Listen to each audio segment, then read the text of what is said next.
The room went quiet in a way that didn't feel normal, like everyone already knew the answer.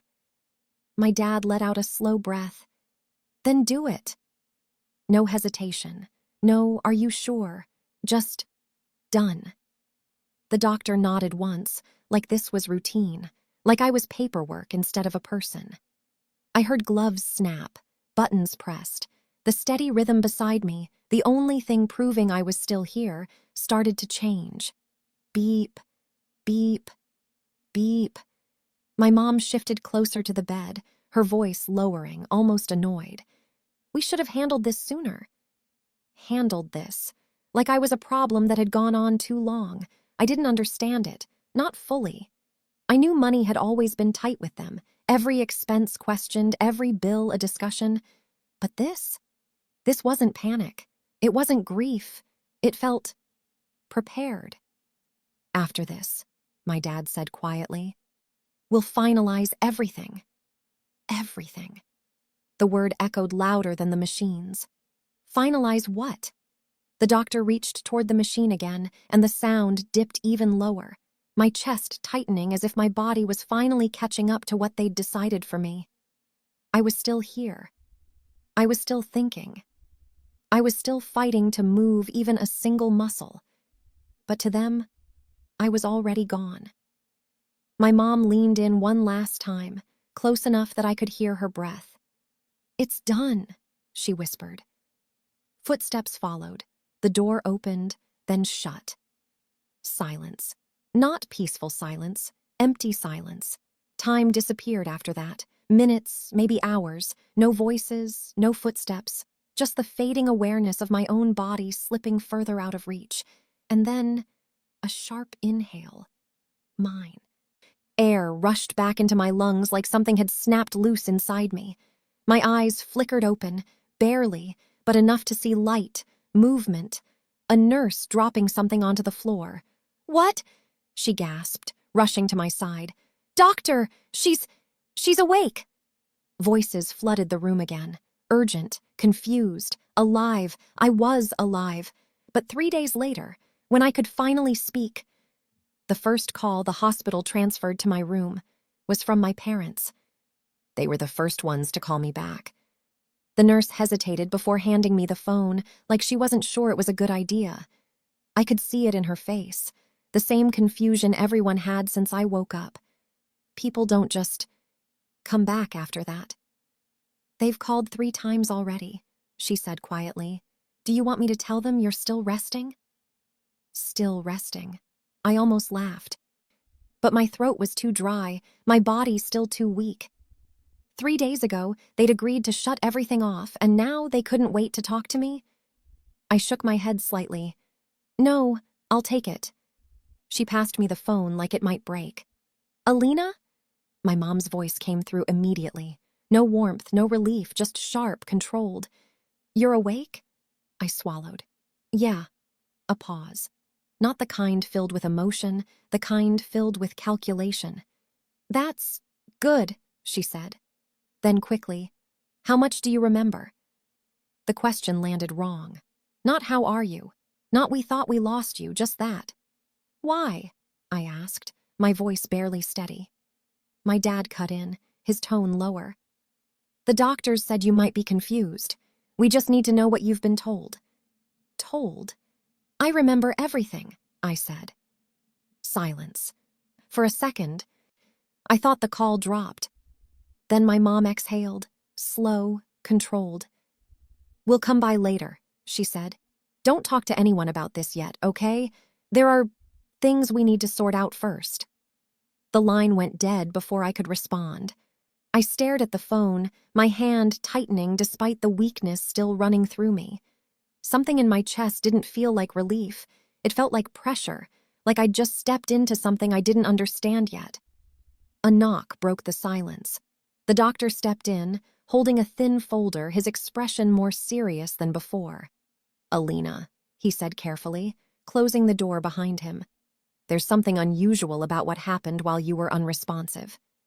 He placed the folder on the tray in front of me, opening it just enough for me to see the top page. It wasn't medical, it was legal. And I think, he added quietly. Your parents were expecting a very different outcome. He turned the page. Because this was filed the day after they turned off your life support. They didn't wait for me to die. They moved like I already had. My fingers trembled as I pulled the folder closer, the paper heavier than it should have been. At the top, my name, full legal name Alina Voss. Below that, language I didn't immediately process. Transfer of authority, estate access, provisional control. I looked up at the doctor. What is this? His jaw tightened slightly. It's a request your parents submitted to gain temporary control over your financial assets and personal accounts, under the assumption of imminent death. Imminent. Not confirmed, not declared, assumed. They filed this the next morning, he continued, before we had completed all neurological evaluations. My chest felt tight again, but not from the machines this time. They didn't even wait, I whispered. The doctor didn't respond right away. That silence said more than anything. I flipped the page, scanning lines faster now, dates, signatures, a law firm name I didn't recognize. Then it hit me. They wouldn't have been able to do this, I said, more to myself, not without knowing my documents. A week before the accident, I had updated everything, my accounts, my emergency directives, my beneficiaries. It had taken hours, passwords changed, access restricted. I hadn't told them, so how? They mentioned prior discussions with legal counsel, the doctor said carefully, enough to move quickly. Prior. My stomach dropped. This wasn't reaction. This was preparation. A knock interrupted us, sharper this time. A woman stepped in, dressed in a navy blazer, tablet in hand. Alina Voss? She asked. I nodded slowly. I'm with the hospital's legal department. We need to ask you a few questions regarding documents filed during your critical care period. She stepped closer, glancing briefly at the folder in my hands. I'll be direct, she said. The timing of these filings is concerning. Concerning how? I asked. She didn't soften it. They were initiated while you were still legally alive, without confirmed medical death, and based on projected outcome rather than fact. My grip tightened on the paper. So they tried to take everything before I was even gone. She didn't correct me. We're reviewing whether this crosses into fraudulent intent, she said. Fraud. The word echoed louder than anything else. I leaned back slightly, my mind racing, trying to catch up to something that was already moving too fast. Did they say anything else? I asked. When they filed it? The woman hesitated for just a second, then tapped her tablet. They referenced urgency, she said, and prior arrangement. Prior arrangement. That phrase stuck. Before I could ask what that meant, the doctor cleared his throat. There's one more thing, he said. He reached to the side table and picked up my phone, screen cracked but functional. We recovered this with your belongings. It's been ringing. I frowned. From who?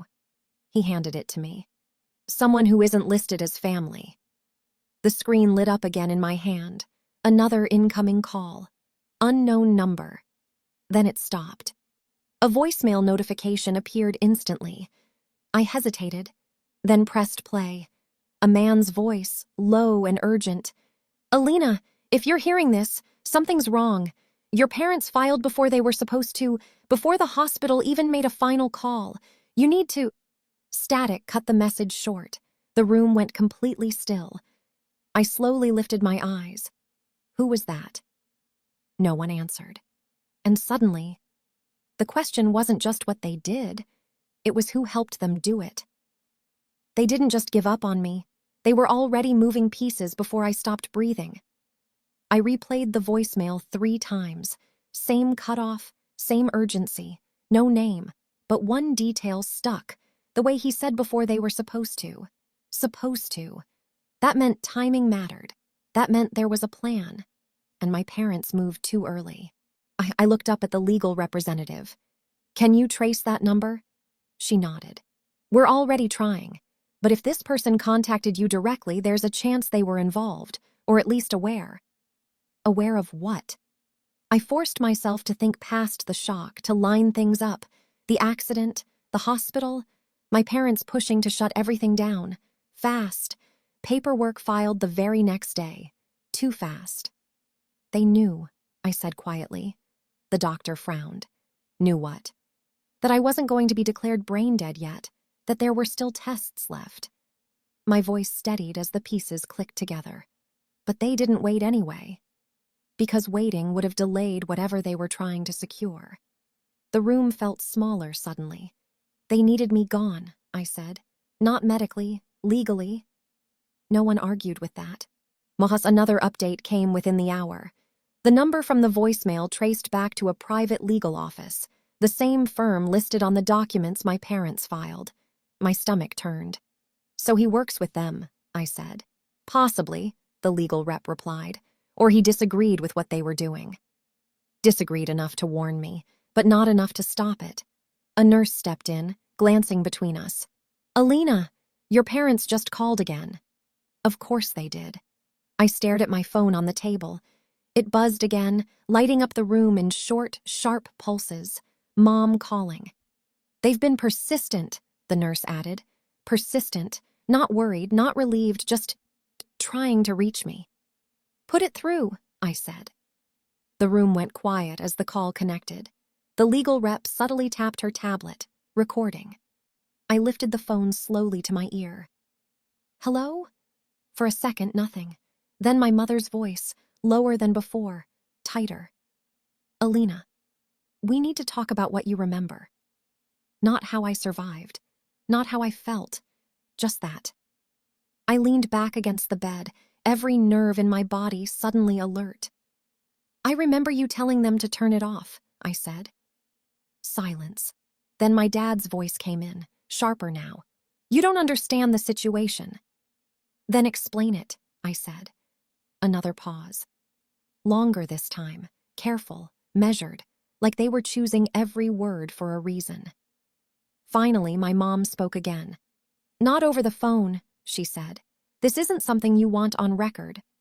On record. My eyes flicked to the legal rep. She didn't move, but her expression changed. That was it. That was the line that confirmed everything wasn't just panic or grief. They weren't afraid of losing me. They were afraid of what I could prove. My grip tightened on the phone. Then maybe you should start talking anyway, I said quietly. And for the first time, they didn't hang up. They didn't hang up because they couldn't afford to. For a moment, all I could hear was their breathing on the other end, controlled, uneven, like they were recalculating everything in real time. Then my dad spoke first. Alina, listen carefully. What you think happened isn't the full picture. I didn't interrupt. Then give me the full picture, I said. Another pause. Then my mom stepped in, her voice softer but not warmer. Strategic. We made decisions based on what the doctors told us. Your condition was critical. They said the chances were low. That's not what I asked, I replied. Silence again. I could feel everyone in the room listening, the doctor, the legal rep, even the nurse by the door. Why did you file legal documents before I was declared dead? That was the question. No way around it. This time, the hesitation stretched too long to hide. Finally, my dad exhaled. Because we were advised to prepare early. By who? I asked, even though I already knew. Another beat. Then, the attorney you heard from, he admitted. We consulted him before. Things got worse. Before. Not after I was in critical condition. Before. The legal rep's fingers moved quickly across her tablet. I kept my voice steady. And turning off life support? My mom answered this time faster. We couldn't afford to keep you there indefinitely, Alina. As the bills... You didn't even try, I cut in. You didn't wait for the final evaluation. You didn't ask about options. That's not fair, she snapped, her composure slipping. We had to think realistically. You mean financially.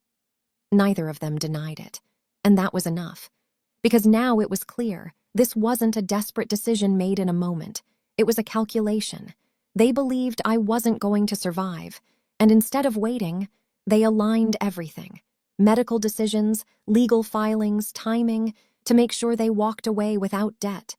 And with access to everything I owned, even if I was still alive when they did it.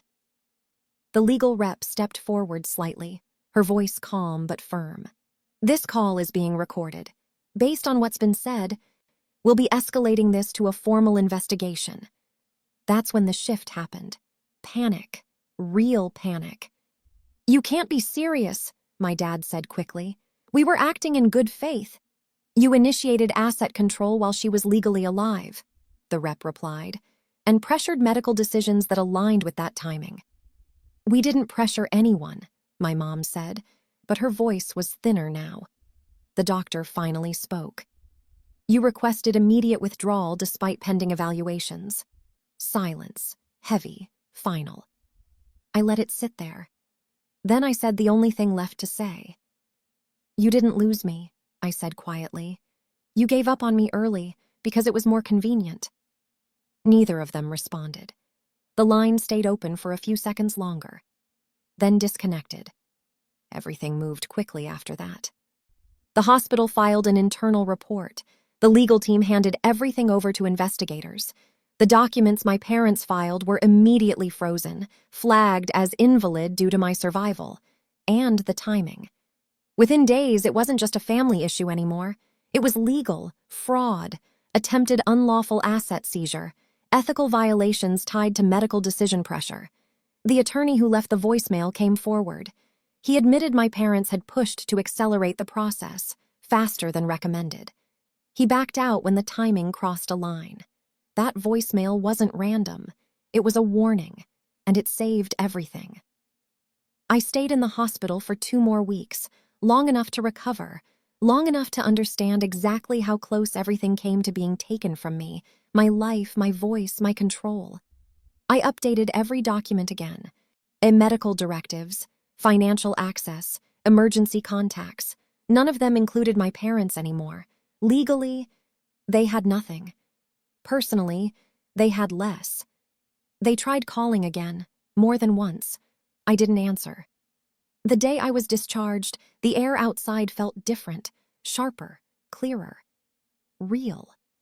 I stood there for a moment, phone in my hand as it buzzed again. Mom calling. I watched it ring, didn't pick up, didn't hesitate, just silenced it. Because 72 hours after they turned my life off, I became someone they would never have control over again.